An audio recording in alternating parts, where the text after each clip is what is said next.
Alright, welcome back to the Wizard Den. Today I'm going to be speaking about my personal experience with channeling. I have a little bit of notes so I don't get off on a tangent and begin to rant, or at least I will try to keep it to the point. Let's start with the Google definition of channeling. Channeling is the practice of receiving information and or energy from a spirit. The channeler acts as a conduit for an entity's communication. Now, these are my personal separations and divisions of channeling. I have it separated as full channeling, which is unconscious, and it's essentially possession. It is when you are supposed to first get into a trance, and after you get into the trance, you essentially evoke the spirit, or invoke the spirit in the trance and allow it to channel through you. And there's another person. This is a two-man operation. The other individual will sit there and ask questions and take notes of everything being said. And the person channeling will be essentially possessed. They are speaking out their mouth. The spirit is going to be speaking out the channeler through their mouth. Alright. Then I have half channel. Half channeling is essentially half and half. You have a little bit of consciousness and a little bit of unconsciousness. So you are conscious enough to be aware, be alert, but you are slightly in a trance state again. And something like automatic writing would be considered, a half channel, because you are in a bit of a trance because you are automatically writing. The spirit is using you as a conduit to write, and you are unconscious of what is being written. Then I have a conscious channel. This is essentially the passing of information or the downloading of information. This is the one that I utilize the most. Essentially, you can be completely conscious, and you can either, request information from a spirit, or they can just give it to you. And essentially, with the download, what is happening, at least for me, what happens is I receive all the information all at one point, one time. It's not as if I am thinking about stuff, coming to conclusions, and making, hypotheses on my own. It is a whole paragraph all at one point, all in 1 second. I get a complete, organized thought, okay?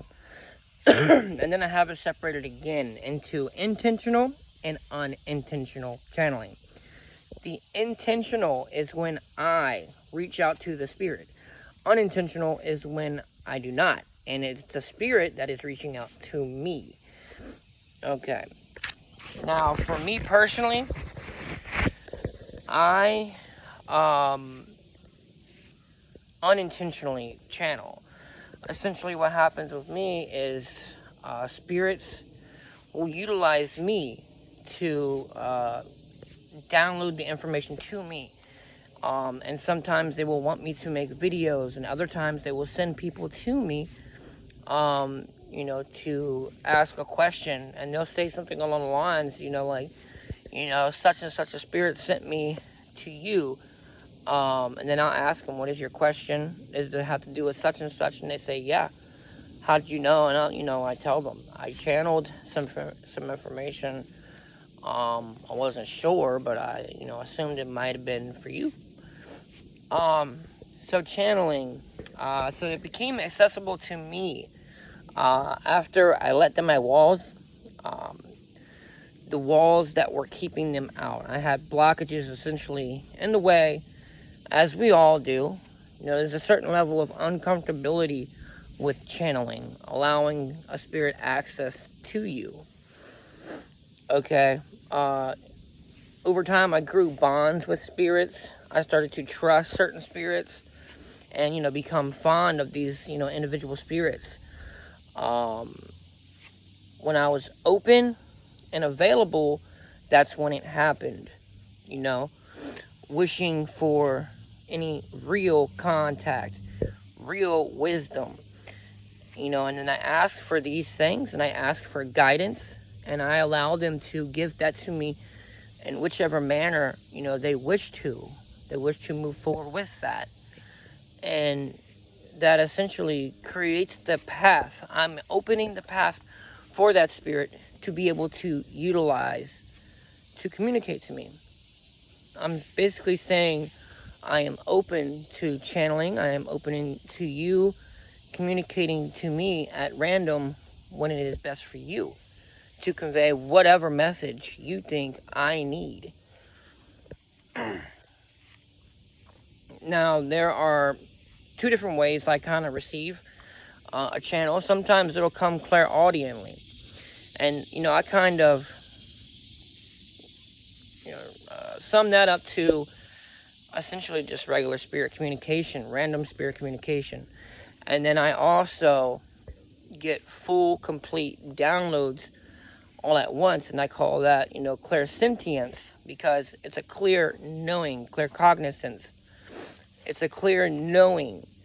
When I get these, you know, in essence, what is, you know, a downloaded wisdom all at one point, it also comes with a 100% knowing, a surreal feeling of knowing. I 100% know. It's like a divine feeling, a surreal, unreal experience. I am 100% sure that what has happened is such and such, and I now know these facts to be true, and they are testable facts. They are something I can, you know, try, and it will come out to be true. It's hard to explain, but it's like a divine feeling. It's a very spiritual knowing. Okay. Some of my biggest breakthroughs actually came from channeling. I will be stuck, and I will just want guidance. I will want, you know, the answer, and, you know, spirits that I am close to will just communicate to me the answer, and that is when I typically make the biggest breakthroughs, is through channeling. I get that random information, and it's practical, applicable, usable, and testable wisdom that's downloaded directly to me, all within 1 second. And that's how you know, by the way, the difference between if it's channeling or not. Also, if you meditate, you will be able to signify the difference between your thoughts and an outside being's thoughts, a spirit's thoughts, because you meditating, you're able to identify what is you and what is not. An outside influence through meditation. You begin to silence your mind. You become self-aware. But with this stuff that is channeled, I am often able to put it into practice and action, and I'm able to use it and verify it to be legitimate. And outside of that, my channels have been verified many other times too, which is always really cool. It's surreal. It's a really cool interaction and feeling to know I just received information, channeled information, and then somebody is reaching out to me, communicating with me, saying that such and such a spirit sent them to me. And their question is in regards to the channeled information, or, you know, something I uploaded, you know, the same thing. It's really cool. It's a cool feeling. It's very surreal to know that, you know, somebody that came into this with no psychic abilities, and, you know, very, magic was very abstract to me. And here I am utilizing and being able to channel information. It's very cool. You know, which puts validity to the source of my channeling, and, you know, those individuals also being sent to me. You know, so it helps both of us to strengthen, you know, our psychic abilities, and also, you know, feel secure in our magic. It's very cool. You know, in reality, I'm being used as a middleman, but I don't mind that at all. Also, sometimes I'll be in the middle in the process of making a video, say like right now, and I will get a download. And these downloads, like, it's not like something that takes a long time. Like I said earlier, it happens instantaneous. I get complete paragraphs of thought downloaded all within that 1 second. And then it's knowledge that I am now aware of and understand completely. It's a very cool and unique feeling. There's also theories out there, you know, like V.K. Johannem. He says doing, you know, a blood offering with the spirit, it allows them different access to you spiritually. And then when you use bodily fluids, you know, such as sexual fluids or saliva or something like that, it gives them access to you physically, you know, which is very cool. And I guess I can also speak for that too, because I've, in my practice, found that to work. I have done a lot of blood offerings, and I don't know if this is the 100% reason, but I've also found that around that time I began to get more channelings to occur, which is very cool. There's been situations, you know, for example, where Lucifuge had came to me and he gave me guidance with my magic, and I was stuck at that point, and he gave it to me, and I was able to put it into application, and it helped me bypass and make a breakthrough, excuse me. And then there's another situation where I was curious. I didn't understand how influence worked. How can you influence situations? And then I became aware, you know, through King Paimon, you know, how every living atom is conscious and aware. I uploaded a video on my channel, actually. It's called it's something to do with influence. And King Paimon, it was a channeled message, and he guided me to watch a video. Essentially, it was about the slit experiment, which is a scientific experiment where they're watching atoms, and when we watch them, they act a certain way, and when they think that we're not watching and recording their activity, they start to act differently. And it goes to show that even the smallest atom is conscious, which means that you can literally influence the world around you. It's a very crazy concept, but it's true. It's 100% true. And it also gave me awareness to ego and what ego is. You are a collection of billions of atoms, and therefore there is a consciousness that is collective and not yours. And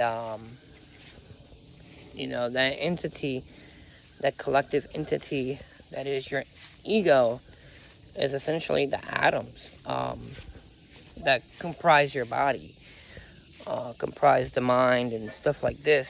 And you, as the soul that is inhabiting this creature, this body, you have to overcome things like the ego. That way you have control over the mind and the body completely through this lifetime.